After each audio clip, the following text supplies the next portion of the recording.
Zoe, you can, of course, buy dumpling wrappers, which are easy to get, but it's also pretty easy to make your own. It takes a bit longer to do, but I'm going to show you how to make them. All right, great. What I'll start with is 2.5 cups of plain flour, which I'll put into the bowl here, as long as it's not self-raising, because you want it to stay nice and flat. Now, to that, I'm going to add 1 cup of cold water, straight in the middle here like this.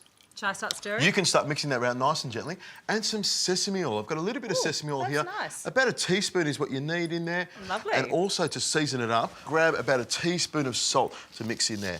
And you sort of mix it through with a wooden spoon to get it going. But for me, I like to get my hands in there. And I'll sort of, let me get my hand in there. Dirty? The wooden spoon's good, but I reckon you sort of get in there and just sort of knead it up. Smell that sesame oil in it. It's great, isn't it? It's beautiful. So I'll just move that around like that. And all I'll do is put this bowl aside, and I'll just give this a little bit of a knead on the board here like this. So it just sort of comes together, and it looks a little bit dry, but as it sits there, it'll actually soften up a little bit. So all I'll do is pop the tea towel on top of it and let it sit there. Now we've got to make the filling. We've got some pork mince there, which I'll get you to put that straight into the bowl here. And with my knife, I'm just going to get some of these prawns. And what I've got is the prawns with the tails on. I'll just take the little tails off like that. And if you can get that garlic there, just about half a clove of garlic on the fine grater, and the same with the ginger, straight into that bowl there. You could use some mushrooms in there. You can sort of build it up with whatever you want. And these prawns here were, you know, just lying around the fridge, so I thought I'd chop them up. And I'd chop them up like this so they go all the way through it really, really well. Lovely. Now, what I've got here is some Chinese cabbage. And what I did is I just shredded it nice and fine and just sautéed it in a pan until it became soft. I find that cabbage a lot sweeter than normal cabbage as well. It's a great cabbage. You can do anything with it, you know. And what I've got here is some coriander. You can put as much in it as you want. I'll sort of just chop it up like this. You know, I've put kaffir lime leaves in this before. Beautiful. Love those kaffir lime leaves. I think they're just gorgeous in their flavour. And now for some onion flavour, I've just got these spring onions. I'm making it really chunky and coarse, you know? It doesn't need to be really fine, but I reckon this is sort of nice and rustic. Now, have you had garlic chives before? I have had garlic chives. Really pungent and strong, but I reckon they go really well in dumplings. And that's all you do. Mix that around like that. Great. Oh, some salt. We need some salt in there. And have you put any soy sauce in there yet? No soy? No soy. So if you grab the soy sauce, I'll put a pinch of salt in here. About a teaspoon, I reckon. We don't need a lot in there. I've got some pepper here, nice and coarse. I love the Asian flavour with pepper. I think it really sort of sets things off. So that's the mixture there. Now, while I'm waiting for my dough to rest, just to keep everything nice and safe, we pop this in the fridge, then we'll clear this up, then we'll roll out our dough, and we'll be ready to make our pot-sticking dumplings. Sounds like fun.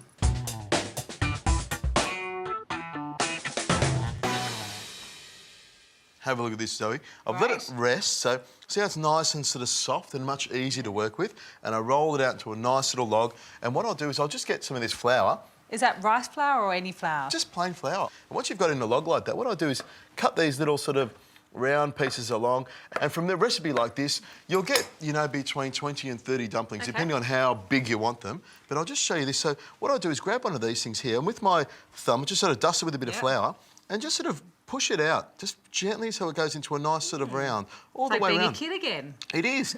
And I've also got this thing, which is a little piece of dowel or, you know, a piece of broom handle, which you can cut off. Just don't get caught cutting it off around my house. I did actually see that being cut. Now, I'm going to sort of leave it a little bit sort of thick because I want to fry them off and I want it to be nice and sort of chunky. And see how easy it is with that little piece of dowel? Fun. That's fun doing this as well. But I reckon once you've made about 10 or 20 of these, you'll sort of get the hang of it really well. The trick is when you're doing them is keep a little bit of flour on your finger so it stops it from sticking. Now, you've got the wrapper there. Now, the thing is when you're using pork and prawn, raw meat like that, instead of leaving it on the bench, you know, waiting for your dough to rest, you must put it in the fridge and keep it nice and cold. Now, what we've got here is our little dough, and I'm just going to grab about a tablespoon of this, and that little jug over there, if you can pass me that little jug, because that's what we're going to use to seal it. And all I do is grab a little bit of water here or vinegar or whatever you want to use, just around the outside here, and all you do is just sort of fold it over like that, nice and neatly, and with your finger sort of pinch it. Now, if I'd been making millions of these, I'd have a little way of folding them, but I like the little crescent shape, you know,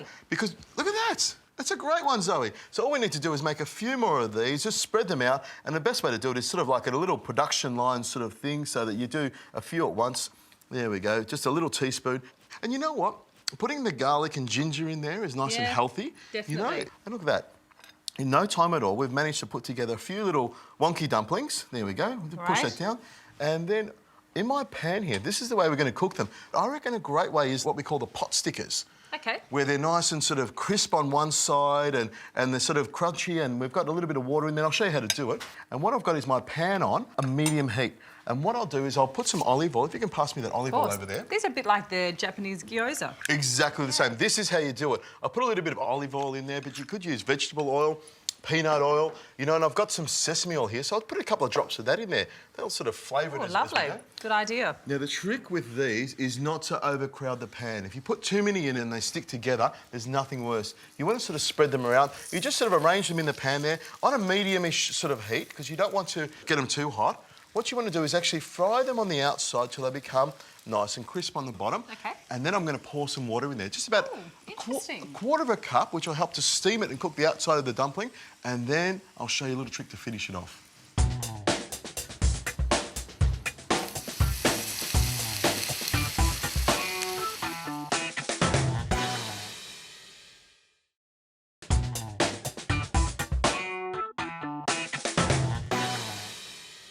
There you go, Zoe. Have a look at that. That looks like it's cooked to perfection. A little bit soft on one side and crunchy on the other. You know, give that a bit of a turn around. And all you do is just pop that straight on the plate like that. What I'll do is I'll get one of these and I'll just cut it in half. So excuse my fingers, but I just want to show you exactly what I mean. The pork's cooked, the prawn's cooked, you got that lovely dumpling. I want you to have a taste of that and I want you to tell me what it's like. Oh, it's hot. It's very hot. Mmm. The pastry is much thicker than I'm used to having, but the flavours are really lovely. That's what it's about. Just quick and easy dumplings, fried nice and crispy. I can't wait to try your steamed ones, though. All right, they're going to be a little lighter, they're going to be delicious, and we can compare the two.